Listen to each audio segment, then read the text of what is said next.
Welcome back to the study with Suraj YouTube channel. दोस्तों स्वागत है आपका अपने YouTube channel study with Suraj में। दोस्तों आज की इस वीडियो में हम कॉन्स्टिट्यूशन एट वर्क जो आपका सब्जेक्ट है क्लास 11th एनसीईआरटी का, उसका फर्स्ट लेसन पढ़ेंगे कॉन्स्टिट्यूशन व्हाई एंड हाउ, कि भाई संविधान क्यों और कैसे बनाया गया था। बेसिकली हम यहाँ पर जानेंगे कॉन्स्टिट्यूएंट असेंबली के बारे में, संविधान के बारे में, संविधान के फंक्शंस के बारे में हम डिटेल में इस चैप्टर को कवर करेंगे।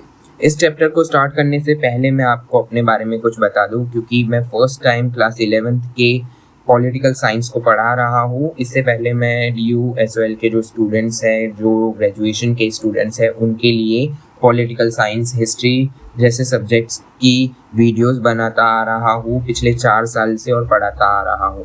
तो अब अगर मैं आपको अपने बारे में बताऊं तो मैंने ग्रेजुएशन की है यूनिवर्सिटी ऑफ दिल्ली से पॉलिटिकल साइंस ऑनर्स में, एंड करेंटली मैं LLB कर रहा हूं DU से, LC2 मेरा कॉलेज है।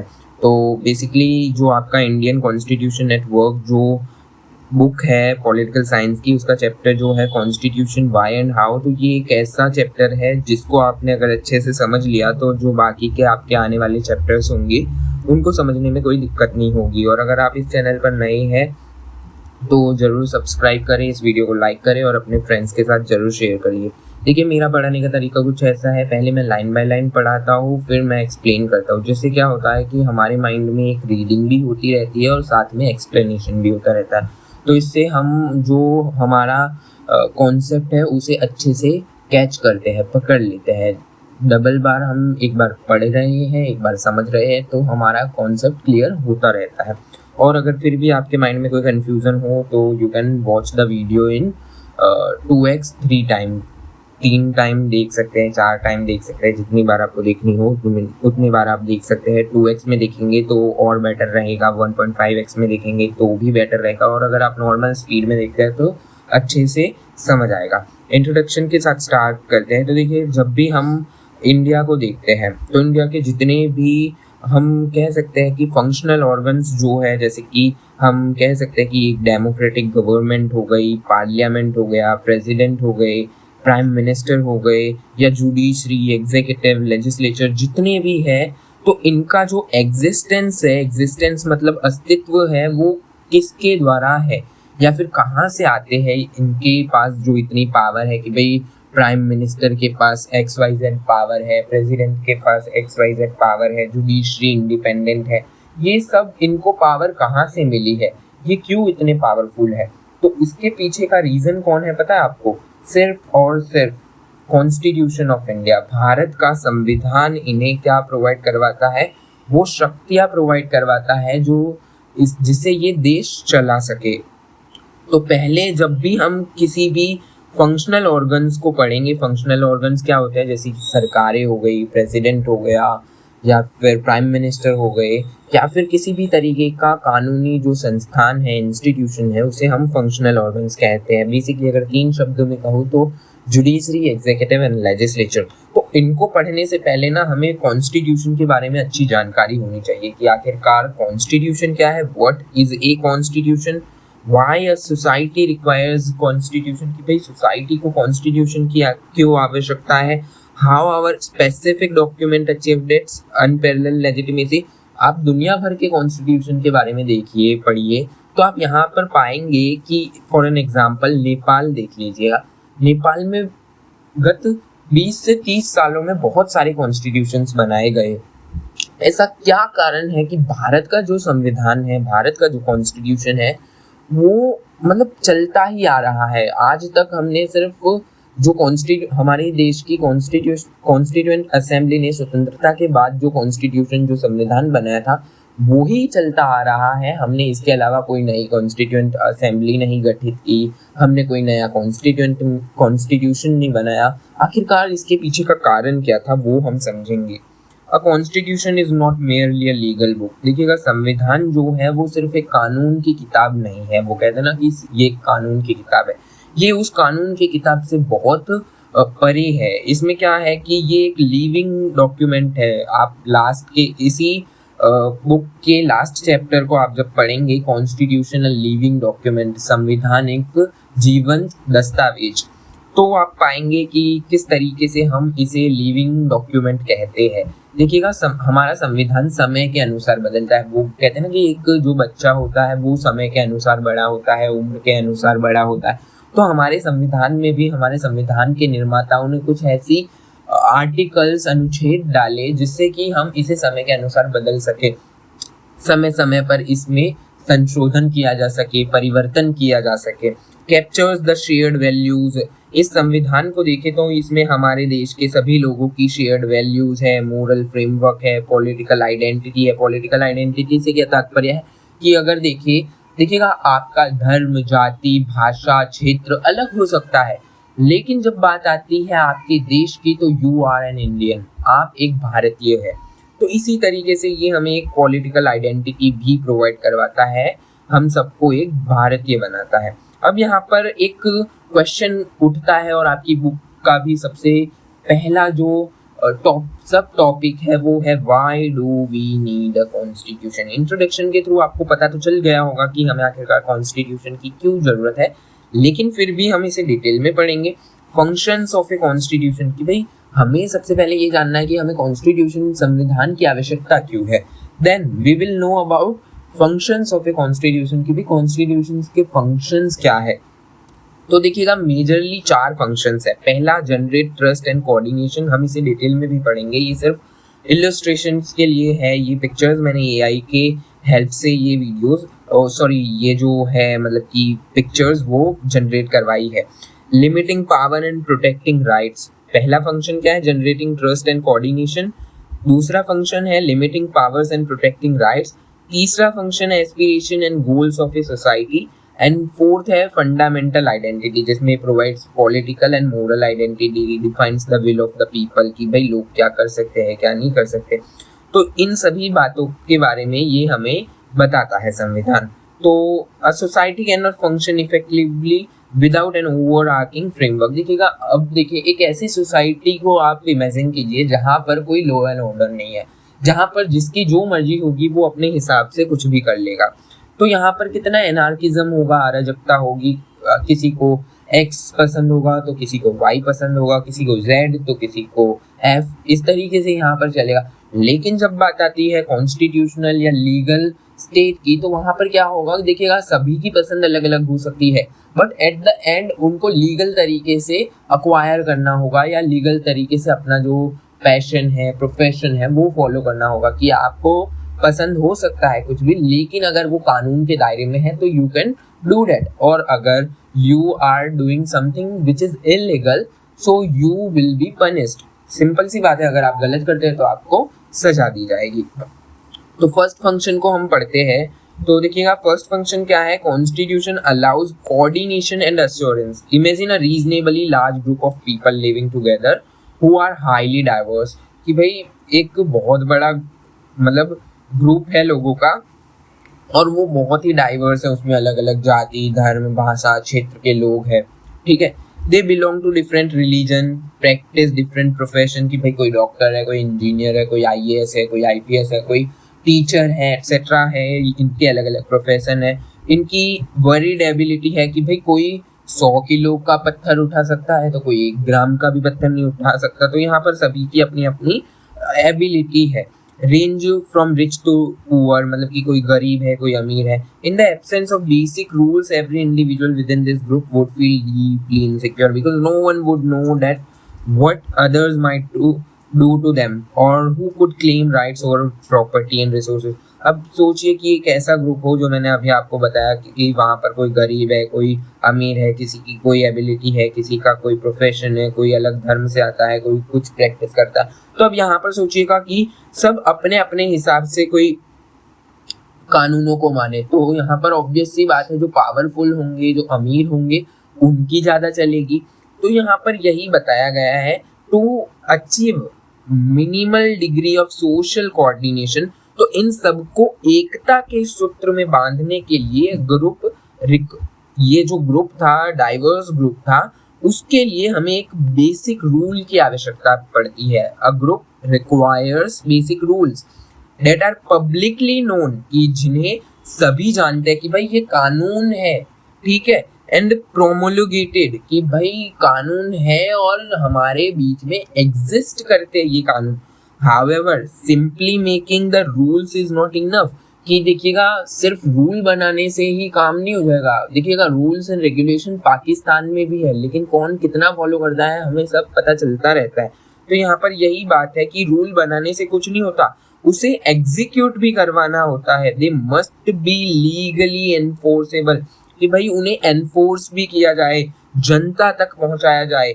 This enforceability gives every citizen the critical assurance that others will follow the rules, as the state will punish violations.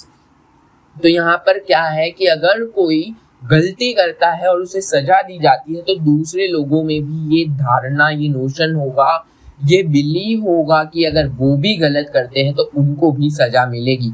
तो अगर सिर्फ रूल है और आप उसे इम्प्लीमेंट नहीं कर रहे, उसे आप एनफोर्स नहीं कर रहे, तो वो रूल्स किसी काम के नहीं होंगे। और अगर रूल्स एनफोर्स होंगे तो यहाँ पर क्या होगा, एक अश्योरेंस होगा लोगों को कि भाई नहीं, अगर हम रूल्स को ब्रेक करते हैं तो हमें पनिशमेंट दी जाएगी। Therefore the first function of a constitution is to provide a set of basic rules, कि पहला जो फंक्शन है एक कॉन्स्टिट्यूशन का वो क्या है कि एक सेट ऑफ बेसिक रूल्स हमें प्रोवाइड करवाए, जो अलाउ करता है minimal coordination amongst member of a society.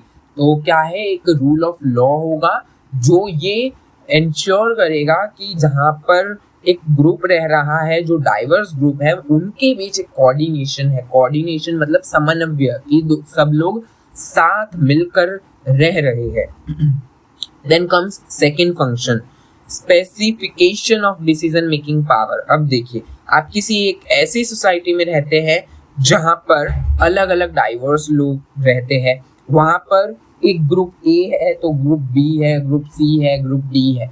तो अब यहाँ पर ग्रुप ए जो है वो एक्स रूल को प्रेफर करता है, ग्रुप बी है वो वाई रूल को प्रेफर करता है, ग्रुप सी है वो जेड रूल को प्रेफर करता है। तो अब यहाँ पर क्या मतलब कि कौन रूल बनाएगा और किसके रूल फॉलो किए जाएंगे। तो यहाँ पर देखिएगा ये भी हो सकता है कि भाई यहाँ पर जिसकी ज़्यादा पावर चलती हो, जिसके पास ज़्यादा पैसा हो, जिसके पास ज़्यादा मसल पावर हो, वो अपने रूल सभी लोगों को मनवाए।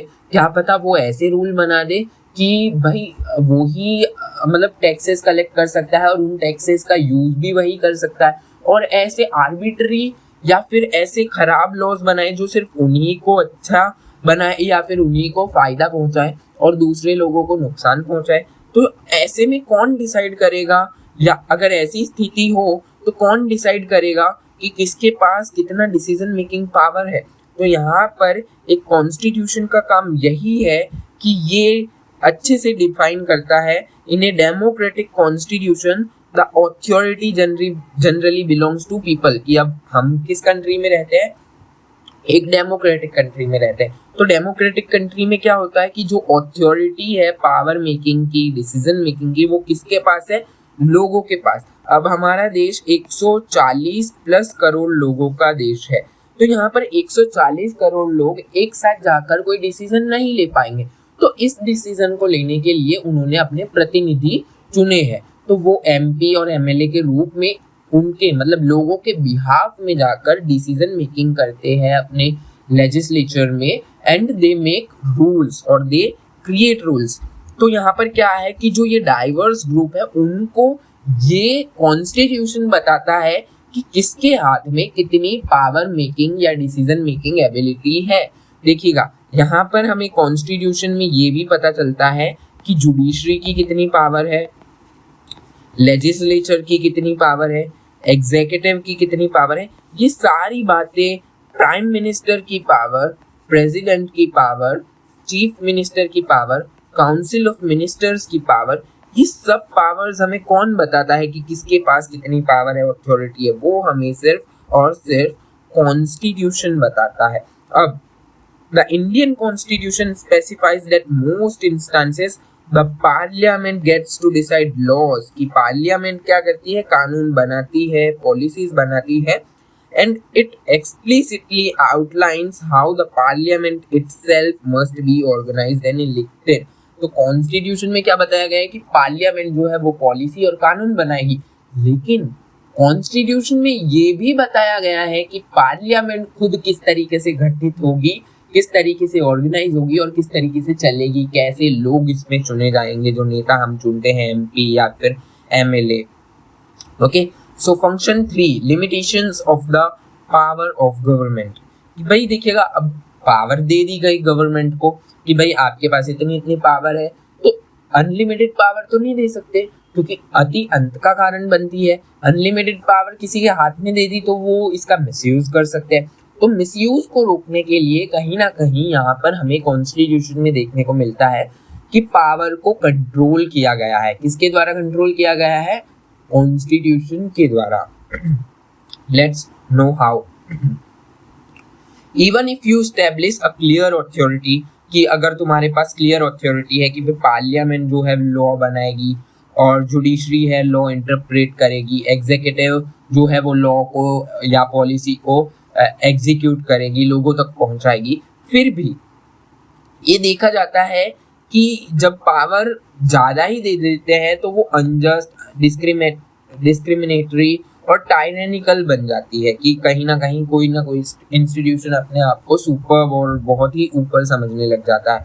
जैसे कि मानिए अगर ऐसा होता है, for example, it could pass a law prohibiting citizen from practicing their religion or allowing arbitrary arrest without any legal reason। कि मान लीजिएगा कि पार्लियामेंट को कॉन्स्टिट्यूशन ने पावर दिया, अब पार्लियामेंट में एक ऐसा कानून पास होता है या फिर बनाया जाता है जिसमें ऐसे लॉ बनाए गए जिसमें आपको कोई आपका प्रैक्टिस है जो आप करते हैं, आपके प्रोफेशन की प्रैक्टिस को रोक दिया गया, या फिर ऐसे लॉज बनाए गए जो आर्बिट्री है जिसमें आपको बिना किसी रीजन के अरेस्ट कर लिया, तो वो कितना बुरा होगा ना, कि भाई आप कुछ कह भी नहीं सकते क्योंकि पार्लियामेंट के पास शक्ति है बनाने की ऐसे कानून नहीं, मतलब बेसिकली कानून बनाने की उसके पास शक्ति है। तो अब क्या होगा?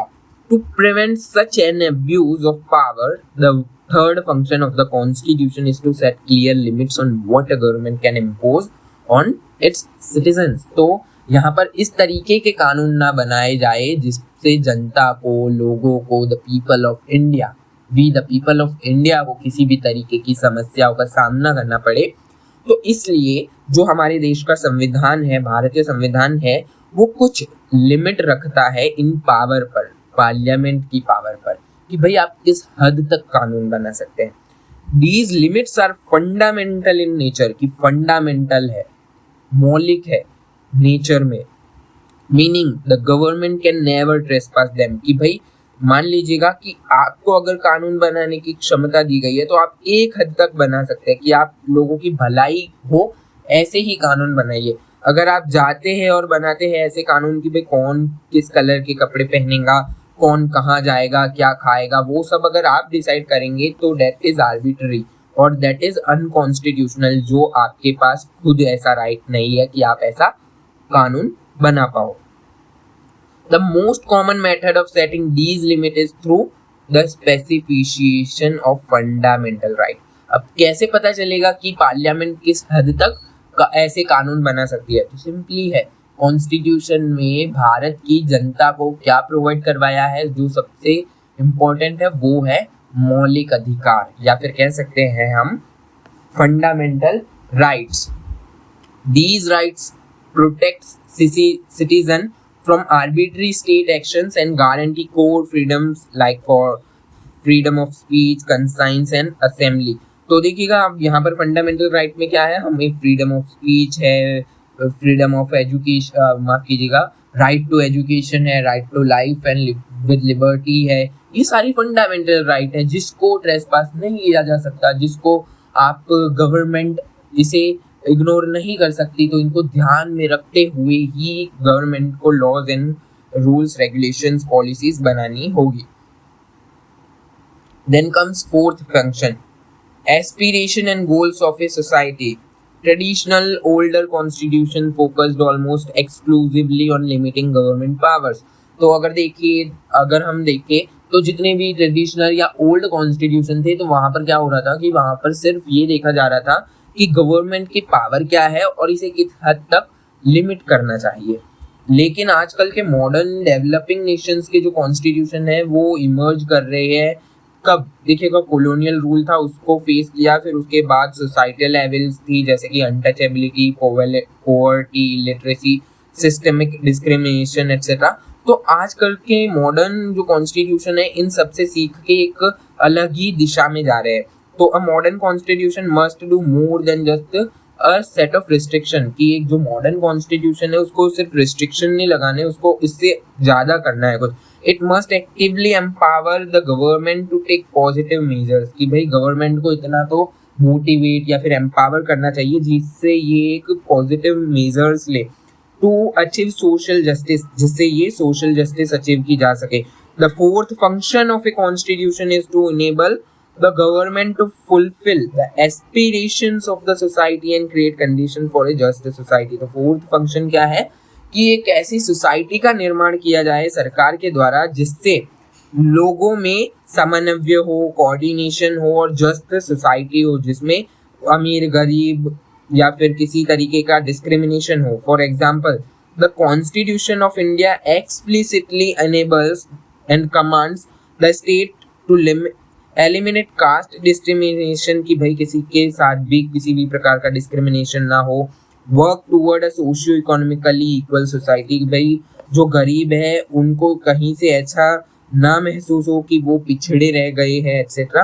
तो ये कौन इंश्योर करेगा? ये करेगा कॉन्स्टिट्यूशन। कॉन्स्टिट्यूशन अब आपको आकर राशन नहीं प्रोवाइड करवाएगा। हमारे कॉन्स्टिट्यूशन में मतलब कि वेलफेयर स्टेट का एक कॉन्सेप्ट है कि भाई वेलफेयर स्टेट की पब्लिक के वेलफेयर के लिए गवर्नमेंट पॉलिसीज बनाए। ओके, तो उसमें पॉलिसीज बनाई जाती है जैसे कि गरीबों को फ्री राशन दिया जाता है एक्सेट्रा। तो ये सारी वेलफेयर पॉलिसीज है। अब फंडामेंटल आइडेंटिटी ऑफ पीपल, तो देखिएगा एक कॉन्स्टिट्यूशन जो है वो क्रूशियल है। It expresses and creates the fundamental identity of people. Constitution के थ्रू हमें लोगों की मौलिक जो पहचान है उसके बारे में पता चलता है। A collective national entity does not simply exist on its own, कि भाई नेशनल आइडेंटिटी है, एंटिटी है, वो अपने आप नहीं या उभर कर आ सकती। It comes into being precisely when the people agree to basic set of constitutional norms regarding how they will be governed and who will govern them. तो ये कैसे आती है एक फंडामेंटल आइडेंटिटी? वो तब आती है जब देश के सभी लोग ये निर्णय ले, ये एक्सेप्ट करे कि भाई वो एक बेसिक कॉन्स्टिट्यूशनल रूल्स या फिर नॉर्म्स के हिसाब से चलेंगे और वो ये देखेंगे कि किस तरीके से सरकारें बनाई जाएगी और किस तरीके से सरकारें चलाई जाएगी। तो दो तरीके की आइडेंटिटी होती है। एक पॉलिटिकल आइडेंटिटी जिसमें हम सब अग्री करते हैं कि भाई एक कॉन्स्टिट्यूशनल फ्रेमवर्क होगा और वहाँ पर पॉलिटिकल कम्युनिटी होगी जिसमें कानून बनाए जाएंगे, कानून को इम्प्लीमेंट किया जाएगा, कानून को डिफाइन किया जाएगा।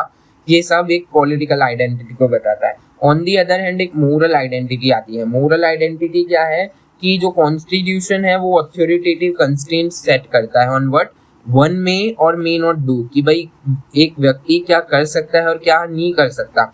Outlining the fundamental values that citizen can not trespass, कि भाई एक हद, ये हद है। देखिएगा अगर आप यहाँ तक आते हैं तो आप अच्छा ही कर रहे हैं, लेकिन इससे अगर आप क्लियर करते हैं इस बॉर्डर को तो यहाँ पर आप कुछ बुरा कर रहे हैं और उसके लिए आपको पनिश किया जाएगा।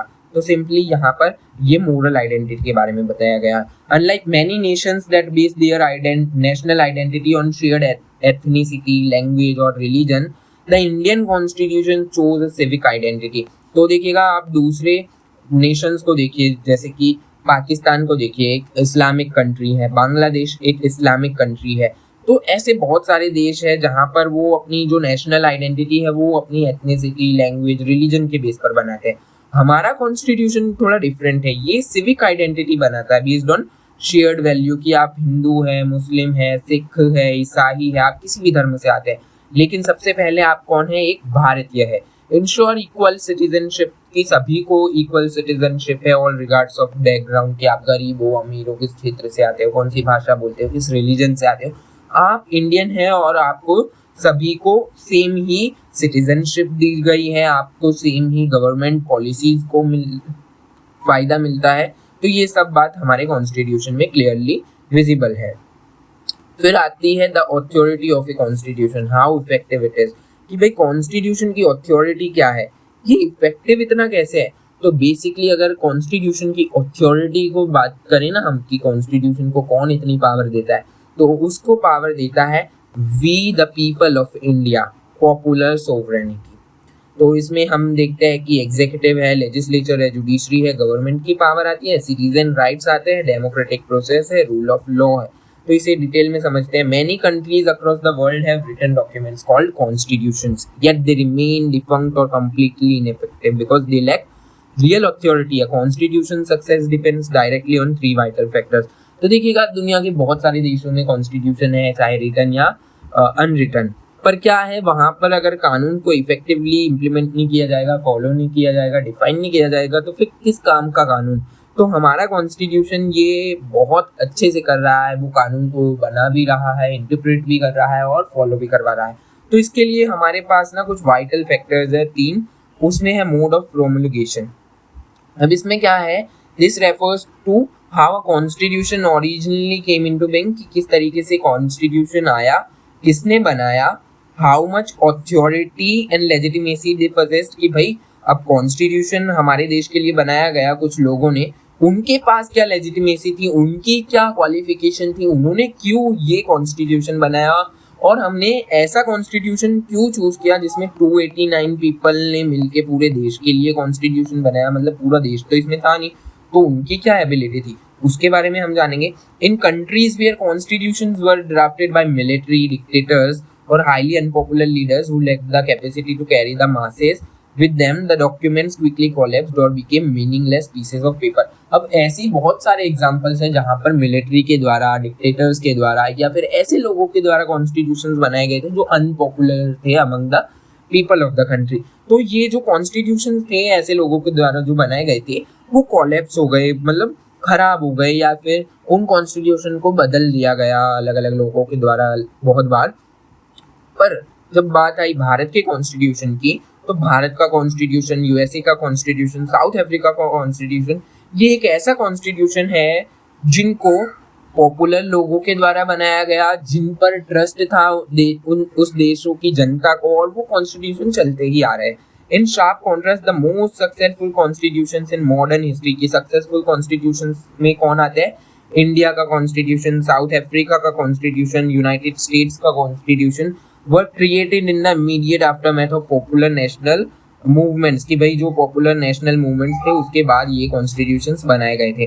The Indian constitution was formally crafted by constituent assembly, की इंडियन कॉन्स्टिट्यूशन किसके द्वारा बनाया गया था? एक कॉन्स्टिट्यूएंट असेंबली के द्वारा, जिसे हिंदी में संविधान सभा कहते हैं। बिटवीन दिसंबर 1946 टू नवंबर 1949, दिसंबर 1946 से नवंबर 1949 के बीच में बनाया गया था। The leaders drawing up the text enjoyed immense public credibility, कि जिन लोगों ने इस कॉन्स्टिट्यूशन को बनाया था उनके पास लोगों की बहुत क्रेडिबिलिटी थी, लोग उन्हें बहुत बड़ी संख्या में फॉलो करते थे, उनका कहना मानते थे। Possessed the capacity to negotiate across different sections of the society, कि वो नेगोशिएट कर पा रहे थे सोसाइटी के डिफरेंट सेक्शंस में, and successfully convinced the public that the constitution was not an instrument for their personal power or organized government।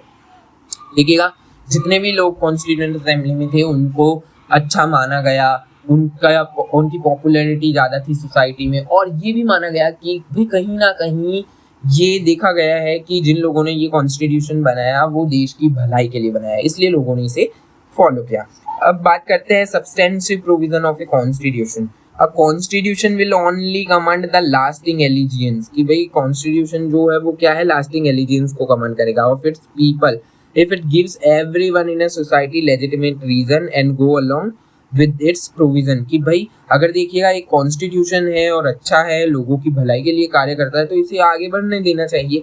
If a constitution systematically privileges a small group or allows a permanent majority to oppress a minority, the marginalized sections will eventually lose faith and rebel against the document।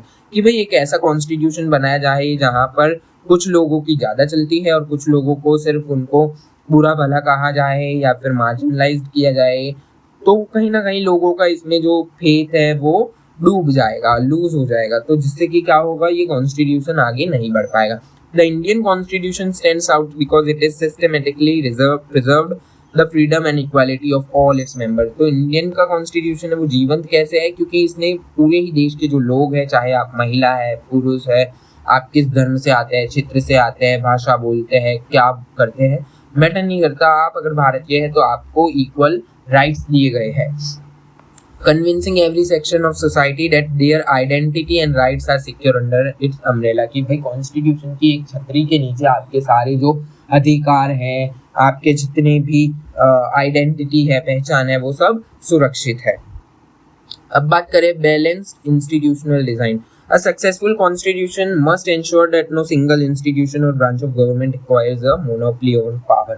तो देखिएगा, मान लीजिएगा हम तीन पहले branches की बात करते हैं कॉन्स्टिट्यूशनल, एक लेजिस्लेचर, एक एग्जीक्यूटिव और लेजिस्लेचर, और लेजिस्लेचर, एग्जीक्यूटिव और जुडिशरी।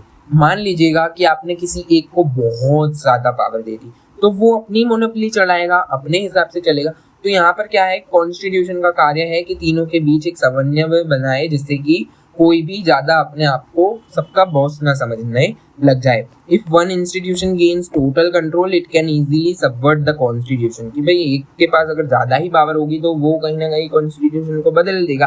तो इंडियन कॉन्स्टिट्यूशन जो है achieve balance through two main strategies.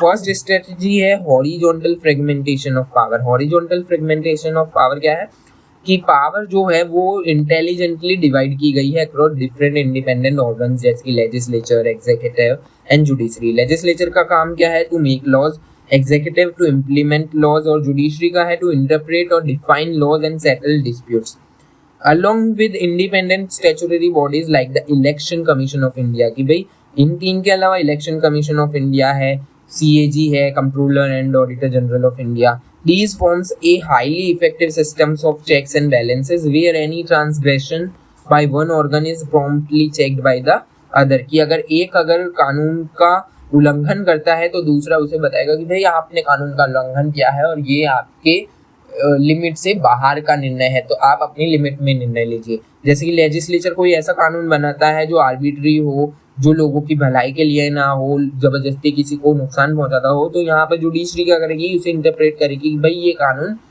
Constitutionally valid है या फिर इनवैलिड है। तो इस तरीके से यहाँ पर ये बात होती है।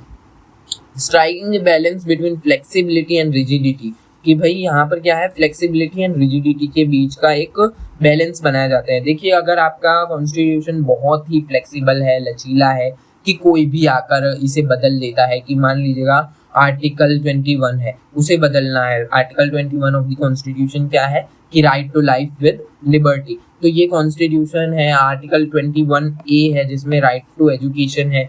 तो यहाँ पर कोई भी आता है, नेता पक्ष हो या प्रतिपक्ष हो, वो आकर बदल देता है। तो यहाँ पर देखिएगा, जितनी जल्दी कॉन्स्टिट्यूशन को बदला जा सकता है वो इतना बेकार होता है। तो कई ऐसे कॉन्स्टिट्यूशन को देखा गया है जहाँ पर बदलाव बहुत आसानी से हो सकते हैं, तो वो ज़्यादा अच्छा नहीं माना जाता। ऑन दी अदर हैंड, कोई ऐसा कॉन्स्टिट्यूशन है जहाँ पर आप बदलाव ही नहीं कर सकते, ना समय के अनुसार ना समय के साथ, तो फिर वो भी बेकार है, क्योंकि समय के अनुसार हमें बदलाव चाहिए। तो हमारा जो कॉन्स्टिट्यूशन है वो एक लिविंग डॉक्यूमेंट है, जीवन दस्तावेज है।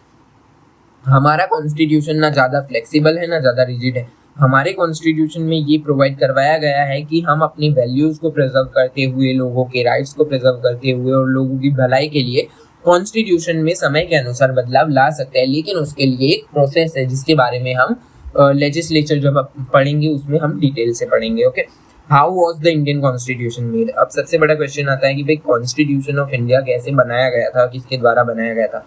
To truly appreciate the authority of the Indian Constitution, we must look closely at the historical process of its creation। कि अगर हमें देखना है कि कॉन्स्टिट्यूशन किस तरीके से इतना सक्सेसफुल हुआ, तो इसकी हिस्ट्री जाननी पड़ेगी कि भाई आखिरकार इसे बनाया किसके द्वारा गया था। अगर अभी तक आपने इस वीडियो को लाइक नहीं किया है तो प्लीज़ लाइक कर लीजिएगा। It was not written overnight by a single individual. कि भाई हमारा जो देश का संविधान है वो एक रात में नहीं बनाया गया था, ये किसी एक इंडिविजुअल के द्वारा नहीं बनाया गया था। Rather it was product of intense deliberation. चर्चा की गई थी बहुत दिनों तक, सालों तक डिबेट हुई, कॉन्सेंसस बिल्डिंग हुए, फिर जाके ये कॉन्स्टिट्यूएंट असेंबली के द्वारा एक संविधान बनाया गया। आप इस PDF को डाउनलोड कर सकते हैं, जिसके लिंक मैं आपको डिस्क्रिप्शन बॉक्स में प्रोवाइड करवा दूंगा। ये PDF आपको फ्री ऑफ कॉस्ट प्रोवाइड करवाया जाएगा। The Indian constitution was framed by the constituent assembly, कि भी कॉन्स्टिट्यूएंट असेंबली के द्वारा बनाया गया था, which was set up under the framework recommended by the cabinet mission plan in of 1946, कि भाई कैबिनेट मिशन प्लान के थ्रू अंग्रेजों ने बताया था कि एक कॉन्स्टिट्यूएंट असेंबली आपको बनानी चाहिए। The structural composition of the assembly followed precise blueprint, कि भाई सीट एलोकेशन कैसे हुई। Each province, each princely state और a group of state was allotted seats रफली proportion to their respective population, कि भाई पॉपुलेशन के हिसाब से सीट प्रोवाइड करवाई गई थी following a ratio approximately 1 seat for every 1 million, कि 10 लाख लोगों पर एक सीट प्रोवाइड करवाई गई थी। ठीक है, 10 लाख लोगों पर एक सीट प्रोवाइड करवाई गई थी। प्रोविंशियल रिप्रेजेंटेशन की बात करें तो the seats in British ruled provinces were distributed among 3 main community, की ब्रिटिश प्रोविंसेस में 3 मेन कम्युनिटी के बीच सीट्स बांटी गई थी, जिसमें मुस्लिम, सिख और जनरल में सब आ रहे थे।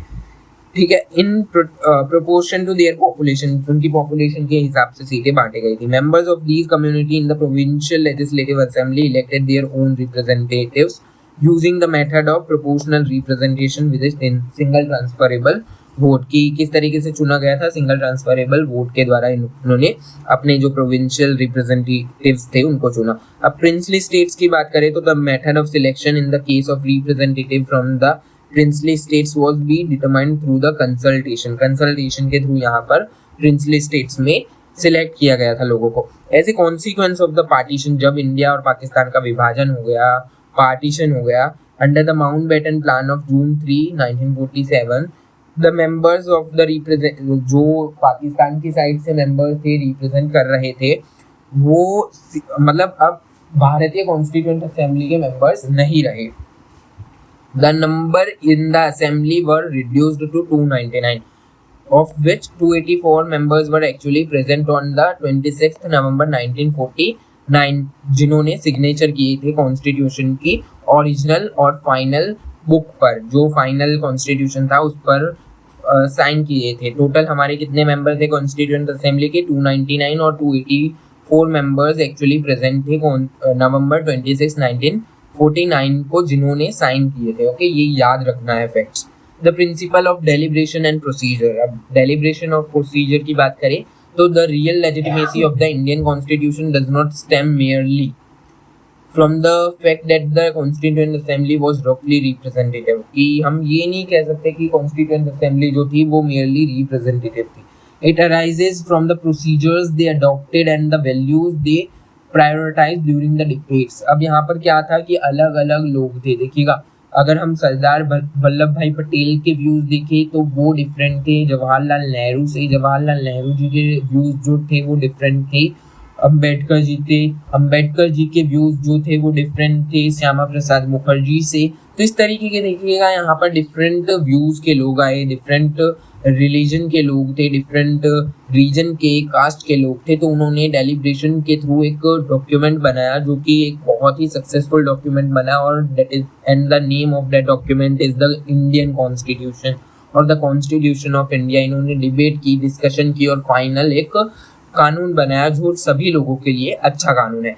Public reason and open debate, अब यहाँ पर क्या हुआ कि भाई जितने भी कानून बनाए गए तो इन्होंने क्या किया, सिर्फ कॉन्स्टिट्यूएंट असेंबली संविधान सभा में ही डिस्कस नहीं किए, बल्कि पब्लिक जो थी, जो लोग थे भारत के, उनके पास भी ये कानून भेजे गए और वहाँ पर क्या हुआ, डिबेट, डिस्कशन, आर्ग्यूमेंट हुए, लोगों ने अपनी अपनी राय प्रस्तुत की, कम्युनिटी ने अपनी अपनी राय प्रस्तुत की, और उसके बाद अगेन कॉन्स्टिट्यूएंट असेंबली में उसे डिस्कस किया गया और उसे फिर पास किया गया। सारे ही कानून जो थे वो बहुत ही इंटेंसिवली डिस्कस किए गए थे कॉन्स्टिट्यूएंट असेंबली के द्वारा। द सिंगल एक्सेप्शन अगर बताया जाए तो जो एक था कि भाई सभी लोग भारत में वोटिंग कर सकते हैं, जिसकी एज 21 ईयर है, फिर 18 कर दी गई थी बाद में। तो जितने भी लोग ऐसे हैं जिनकी एज 21 है वो भारत में वोटिंग कर सकते हैं। मैटर नहीं करता वो रिच है, पुअर है, मेल है, फीमेल है, किस रिलीजन के है, किस कास्ट के है, किस लैंग्वेज से है, किस क्षेत्र से है, वो सभी लोग वोटिंग कर सकते हैं, जिसे एडल्ट सफरेज कहा प्रिंसिपल। तो ये सभी लोगों ने एक साथ बिना आर्ग्यूमेंट के एक्सेप्ट किया था। द रोल ऑफ कमिटी, अगर कमिटी की बात करें तो मैनेज द मैसिव टास्क, कि अब इतना बड़ा कॉन्स्टिट्यूशन इतने सारे लोगों के लिए बनाना है, तो वो अकेला कॉन्स्टिट्यूएंट असेंबली भी तो नहीं बना पाएगी। तो कॉन्स्टिट्यूएंट असेंबली को डिफरेंट कमिटीज में डिवाइड किया गया था, जिसमें 8 मेजर कमिटीज थी और बाकी माइनर कमिटीज थी, जिसमें यूजुअली जो प्रोमिनेंट लोग हुआ करते थे जैसे कि जवाहरलाल नेहरू, राजेंद्र प्रसाद, सरदार वल्लभ भाई पटेल, डॉक्टर BR अम्बेडकर, इन लोगों ने इस कमिटीज को हेड किया। ये चेयरपर्सन थे, इन्होंने इन कमेटी को हेड किया। जैसे कि अगर ड्राफ्टिंग कमेटी की बात करें तो उसके हेड कौन थे? Doctor BR Ambedkar. The assembly met 166 day की 166 दिन तक संविधान सभा मिली। 2 साल 11 महीने 18 दिनों का समय लगा कुल एक संविधान को बनने में। Its session were open to the press and the public, ensuring complete transparency, कि भाई ओपन थे पब्लिक के लिए, देख सकती थी पब्लिक और सुन सकती थी उन डिबेट्स को कि किस तरीके से संविधान सभा में हमारे लिए एक कानून बनाया जा रहा है।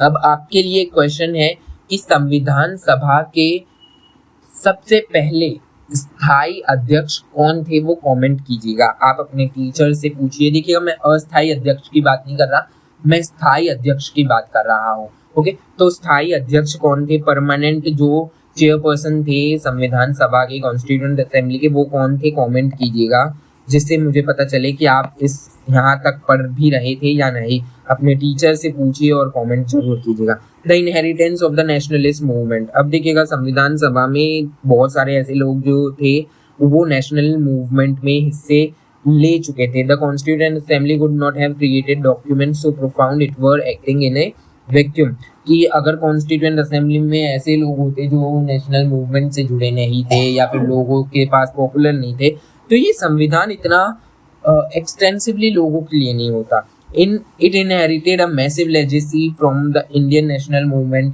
कि इसने कहीं ना कहीं लेजेसी ली कहाँ से? इंडियन नेशनल मूवमेंट से, INM जिसे कहते हैं। For decades against British colonial rule the nationalist movement had debated core questions. Please ignore कीजिएगा बैकग्राउंड नॉइस को।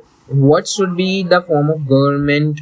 What rights should citizens have? How should inequality be eradicated? तो ये सारी बहुत अच्छी डिबेट्स थी जो कॉन्स्टिट्यूएंट असेंबली ने एक्सेप्ट की और बहुत ही एक्सटेंसिवली डिस्कस की। The answer to this question found a structure legal shape in the objective resolution. Objective resolution जो था वो प्रस्तुत किया गया था या मूव्ड किया गया था by Jawaharlal Nehru in the constituent assembly on December 13, 1946. This resolution defined the aims of the assembly and acted as the moral compass for the entire drafting process. It declared India as the independent sovereign rule and guaranteed its citizens justice, equality, freedom and crucial safeguards for minorities and backward classes. तो क्या हुआ कि जो objective resolution था वहाँ से ही हमने draft किया बहुत सारे ऐसे कानून को, ऐसे राइट्स को जो लोगों की भलाई के लिए था। The modern preamble to our constitution is directly a reflection to the resolution। जो हम constitution की preamble पढ़ते हैं ना, we the people of India having solemnly resolved to the constitution of India sovereign republic, ऐसा आप पढ़ते हैं ना first page of your book, तो वो सब यहीं से इंस्पायर था। इंस्टीट्यूशनल अरेंजमेंट एंड बोरोन की बात करें तो देखिएगा, हमारे जो कॉन्स्टिट्यूएंट असेंबली के लोग थे, संविधान सभा के लोग थे, उनको किसी भी प्रकार की शर्म नहीं थी किसी और से सीखने में। अगर किसी अदर कॉन्स्टिट्यूशन से सीखने को मिल रहा है तो हम सीख सकते हैं। हालांकि इनको क्रिटिसाइज किया गया था कि आप तो सभी अदर कॉन्स्टिट्यूशन से ले रहे हैं, लेकिन उसके बारे में भी हमारे जो doctor BR Ambedkar drafting committee के अध्यक्ष थे, उन्होंने बोला था कि भाई अगर हम दूसरी कॉन्स्टिट्यूशन से अच्छा ही सीख सकते हैं तो उसमें क्या बुराई है। अगर हम ये नहीं बनाते, ऐसा कॉन्स्टिट्यूशन नहीं बनाते, हम कैसा बना सकते हैं? आप बता सकते हैं कि अगर हम राइट टू लाइफ एक फंडामेंटल राइट नहीं रख सकते तो हम क्या रख सकते हैं? बताइए आप हमें। तो यहाँ पर ऐसी बहसें होती रहती थी। तो गवर्नमेंट ऑफ इंडिया एक्ट से हमने federal scheme, office of governor, judiciary, emergency provision, administrative detail आदि जो हिस्सा है वो हमने बोरो किया है, उधार लिया है। ब्रिटिश कॉन्स्टिट्यूशन से parliamentary form of government, first past the post electoral system हमने बोरो किया है। Rule of law, law making procedure, institution of speaker, ये सब बोरो किया है। यूनाइटेड स्टेट्स से हमने fundamental right, judicial review, independence of the judiciary, preamble, ये बोरो किया है। इरिस कॉन्स्टिट्यूशन से DPSP जिसे directive principle of the state policy कहते हैं वो बोरो किया है। फ्रेंच कॉन्स्टिट्यूशन से preamble of liberty, equality and fraternity borrow किया है। कैनेडियन कॉन्स्टिट्यूशन से quasi federal form of government borrow किया है। Federal system with strong central government borrow किया है। रेजिडुअल पावर्स हमने बोरो किया है। तो ये एक पिक्चर है, आप इसे जरूर देख लीजिएगा। ये पीडीएफ आपको फ्री ऑफ कॉस्ट प्रोवाइड करवाया जाएगा। तो अगर कंक्लूजन की बात करें, निष्कर्ष की बात करें इस चैप्टर की, तो by combining these global best practices with domestic aspirations the framers built a robust framework that has survived numerous political crisis. कि अगर देखा जाए इन सबको जोड़ तोड़कर हमारा जो कॉन्स्टिट्यूशन बना है वो ऐसा कॉन्स्टिट्यूशन है जिसने बहुत सारी राजनीतिक जो क्राइसिस थी, जो पॉलिटिकल क्राइसिस थी, उसे झेला, फिर भी सामने अडिग खड़ा रहा। देखिए, इमरजेंसी का पीरियड देखा, फिर उसके बाद अलग अलग जो गवर्नमेंट थी उसका कोलैप्स देखा, अलग अलग गवर्नमेंट्स को बिल्डअप करते देखा। तो the Indian constitution stands as a singular achievement, की singular achievement has testament to what can be achieved when a diverse nation commits itself to rule of law, democracy, balance of social justice. तो अभी तक आपने अगर इस channel को subscribe नहीं किया है तो प्लीज सब्सक्राइब कर लीजिएगा। ये पीडीएफ आपको फ्री ऑफ कॉस्ट मिल जाएगा। एंड इस वीडियो को लाइक कीजिएगा, अपने फ्रेंड्स के साथ शेयर कीजिएगा। आज के लिए इतना ही, मिलते हैं नेक्स्ट वीडियो में। धन्यवाद।